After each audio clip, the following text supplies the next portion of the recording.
sleepovers. My stance is different than my parents in that I say no to sleepovers. My wife and I have adopted the same rule for our family. Now, what made us come to that decision? Well, a number of different things. One, someone very near and dear to me grew up going to sleepovers, no incidents, but found out later, when they were an adult, that there was sexual abuse happening in that home. And when all of this was being found out, my wife and I were just starting to have kids, and it really shaped our decision-making on this subject. Because the reality is, even families that we know and trust, there can be things going on underneath the surface that we have no clue about. And my wife and I don't want to be responsible for putting our children unknowingly in harm's way just so they can experience the fun of a sleepover. Did I have fun at sleepovers? Did my wife have fun at sleepovers? Yes. But the reality is, times have changed. Alarmingly so. Now, I realize there is nothing new under the sun. Evil is not new.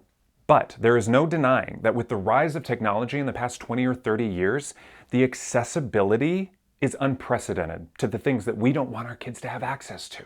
First exposure to porn happens at sleepovers, which can lead to a lifetime of addiction and strained relationships. I think it's so important to look at the big picture when it comes to this issue. Is it possible to overprotect our children? Of course it is, but not allowing sleepovers is not an overprotective measure. It's not unreasonable. Sleepovers are not a rite of passage into adolescence. There are so many other ways to have fun and allow your children to build relationships and become more independent. And lastly, I will say it is easier to make a blanket policy on sleepovers. Rather than trying to assess every family that approaches you about having one of your children over for a sleepover, if you just say, sorry, our family doesn't do sleepovers, most people will completely understand. But if you pick and choose who's allowed to host your children overnight and who's not, there's inevitably going to be a lot of questions and hurt feelings. Anyway, it's definitely a relevant topic and worthy of discussion and debate. So let me know what your thoughts are. Let's have a civil discourse, shall we?